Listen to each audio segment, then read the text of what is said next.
Hello and अस्सलाम वालेकुम viewers. मैं उम्मीद करता हूँ कि आप सब ठीक ठाक होंगे। तो व्यूअर्स, अभी रिसेंटली मैंने B1 इंग्लिश टेस्ट का जो है एग्ज़ाम वो दिया है।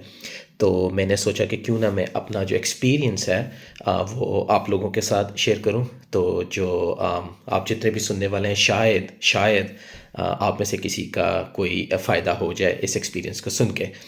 तो मेरी वीडियो में आज बिल्कुल सिंपली 3 क्वेश्चंस के मैं आंसर करूँगा कि B1 इंग्लिश टेस्ट क्यों दिया जाता है, B1 इंग्लिश टेस्ट को लेने वाले कौन से अप्रूव्ड टेस्ट सेंटर्स हैं, और जो मेरा B1 टेस्ट का एक्सपीरियंस था वो कैसा था, और जो एग्ज़ाम मेथडोलॉजी थी वो क्या थी। सो without further ado, let's move on to question number 1.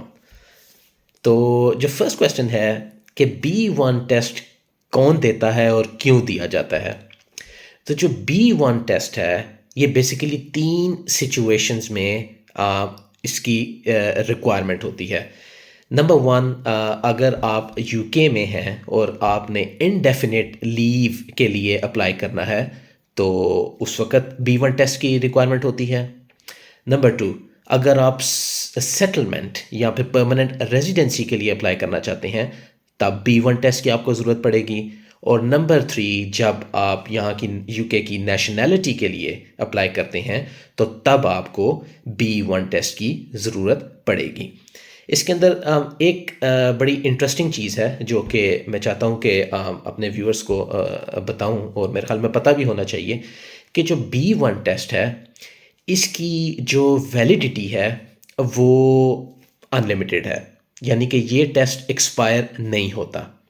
ठीक है, लेकिन इसके अंदर जो इंटरेस्टिंग पार्ट है वो ये है कि जब आपने B1 टेस्ट दिया है इनडेफिनिट लीव के लिए, जब आप अप्लाई कर रहे हैं और उस टेस्ट की वैलिडिटी अगर 2 साल से ज़्यादा हो गई है तो फिर आपका ये टेस्ट इनडेफिनिट लीव के लिए इनवैलिडेट हो जाएगा, फिर वो इस टेस्ट को एक्सेप्ट नहीं करेंगे। ठीक है, लेकिन अगर आप का B1 टेस्ट आपने इनडेफिनिट लीव के लिए जब अप्लाई किया और उसकी वैलिडिटी 2 साल से कम थी और वो अप्रूव हो गया, आपको इनडेफिनिट लीव मिल गई, उसके बाद जब आप नेशनैलिटी के लिए अप्लाई करेंगे उस वक्त B1 टेस्ट दो कि आपका 2 साल से ज़्यादा गुजर चुका होएगा, लेकिन आपकी नेशनैलिटी के लिए फिर उस टेस्ट को ये एक्सेप्ट करते हैं। ठीक है, तो मैंने कहा ये एक इंटरेस्टिंग पार्ट है जो कि मैं चाह रहा था कि आपको बता दूं। अच्छा जी, now let's move on to question number 2 कि जो B1 लैंग्वेज टेस्ट है इसको लेने वाले कौन से अप्रूव्ड टेस्ट सेंटर्स हैं। अच्छा, इसमें 2 सिचुएशंस हैं कि आप यूके के अंदर हैं और B1 टेस्ट देना चाहते हैं, और दूसरा कि आप यूके से बाहर हैं और आप B1 टेस्ट देना चाहते हैं। तो लेट्स लुक एट सिचुएशन 1 कि आप यूके के अंदर हैं, जिस तरह के मैं यूके में अभी रिजाइड करता हूं। तो जो लोग मेरी सिचुएशन के अंदर हैं जो कि जैसे यूके में रहते हैं, तो अप्रूव टेस्ट सेंटर अभी 2023 के मुताबिक 4 अप्रूव टेस्ट सेंटर्स हैं जिनके थ्रू आप B1 टेस्ट दे सकते हैं। नंबर 1, जिसका मतलब उसका नाम है language cert. Number 2, Pearson's. Number 3, Trinity College London. और नंबर 4, आइल्स। नाउ, अब अगर आप यूके से बाहर रहते हैं तो उस सूरत में ये जो 4 मैं नाम बताने लगा हूँ ये अप्रूव टेस्ट सेंटर हैं जो कि आपका B1 टेस्ट लेंगे, और जो होम ऑफिस है वो आपकी एप्लीकेशन को B1 टेस्ट की जो एप्लीकेशन है उसको एक्सेप्ट करेगा। तो जो 4 इदारे B1 टेस्ट जो लेते हैं उनका नाम है again language cert, number 2 Pearson's, number 3 PSI services, और नंबर 4 आइल्स। ठीक हो गया। अच्छा, अब इसमें अगेन एक इंटरेस्टिंग चीज़ है वो ये है कि इन चारों ये जो अप्रूव टेस्ट सेंटर हैं इनका B1 टेस्ट लेने का जो मेथड है वो डिफरेंट है एक दूसरे से। ठीक है, और इनकी कॉस्ट भी वेरी करती है। अब मैंने ट्रिनिटी कॉलेज लंदन के जो अप्रूव टेस्ट सेंटर है उसके ज़रिए मैंने अपना B1 टेस्ट अभी रिसेंटली दिया है। तो जो उनका एग्ज़ाम है वो 10 मिनट का होता है। अब पीएसएन्स का मुझे पता है कि जो पीएसएन्स वाले हैं उनका जो एग्ज़ाम लेने का तरीका है वो ट्रिनिटी से बिल्कुल डिफरेंट है और वो 22 मिनट्स का होता है। सिमिलरली आइल्स और जो लैंग्वेज सर्च जो बाकी दो अप्रूव टेस्ट हैं इदारे हैं उनका जो एग्ज़ाम लेने का प्रोसेस है वो इन दोनों से स्लाइटली डिफरेंट होएगा। तो ये आप पे डिपेंड करता है कि आप किस अप्रूव सेंटर से टेस्ट देना चाहते हैं। ठीक हो गया, इनकी कॉस्ट भी वेरी करेगी और इनका जो एग्ज़ाम लेने का तरीका है वो भी वेरी करेगा। Okay, so let's move on to now question number 3 कि जो मेरा एक्सपीरियंस था ट्रिनिटी कॉलेज लंदन के साथ B1 टेस्ट का वो कैसा था और एग्ज़ाम का मेथड क्या था। तो मैंने ट्रिनिटी कॉलेज को इस वजह से सिलेक्ट किया क्योंकि मुझे लगता है कि इन चारों में जो सबसे बेहतर टेस्ट लेने का लॉजिकल मेथड जिनका मुझे लगा है वो ट्रिनिटी कॉलेज वालों का लगा है, नंबर 1। और नंबर 2, मैं जिस जगह पे रहता हूँ उससे ज़्यादा दूर नहीं था इनका जो अप्रूव टेस्ट सेंटर है जिधर जाके टेस्ट देना होता है। तो मेरा एक्सपीरियंस बड़ा स्मूथ रहा, बड़े ईज़िली रजिस्ट्रेशन हुई, ईज़िली मुझे मेरी जो डेट थी जिस डेट पे मैं टेस्ट देना चाहता था मुझे वो मिल गई। और उसके बाद फिर टेस्ट सेंटर पे जाके मैंने चूँकि इस टेस्ट से पहले A1 का टेस्ट भी मैंने दिया हुआ था और A2 का भी, तो वो भी मेरा बड़ा अच्छा इनके साथ ट्रिनिटी वालों के साथ एक्सपीरियंस रहा था। तो स्मूथ चेक इन होता है, आपने जब टेस्ट सेंटर जाते हैं आपको वो चेक इन करते हैं, आपका आइडेंटिटी डॉक्यूमेंट चेक करते हैं और उसके बाद फिर वो आपको एग्ज़ाम रूम में बिठाते हैं। तो इनका जो एग्ज़ाम है वो 2 पार्ट्स में डिवाइडेड है। ये 10 मिनट जो हैं इनको 2 में उन्होंने डिवाइड किया हुआ है। इसमें आप सोच रहे होंगे कि 5 मिनट्स ईच और 5 मिनट्स ईच, इस तरह नहीं, वो डिपेंड करता है एग्जामिनर पे कि वो फर्स्ट पार्ट में कितना टाइम लेना चाहता है और सेकंड पार्ट में कितना टाइम लेना चाहता है।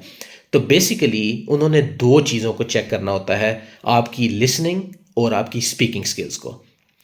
तो जो फर्स्ट पार्ट है B1 टेस्ट, अगर आप ट्रिनिटी कॉलेज लंदन के थ्रू दे रहे हैं तो फर्स्ट पार्ट में वो आपको ऑलरेडी एक PDF देते हैं, उसको कहते हैं आपने एक टॉपिक से रिलेटेड एक पेपर होता है वो आपको देते हैं, आपने उसको घर में प्रिंट करना है।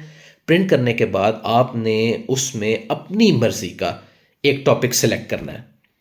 उस एक टॉपिक को जब आपने सेलेक्ट कर लिया उसके फिर आपने 5 सब टॉपिक्स उस पेपर के ऊपर लिखने हैं।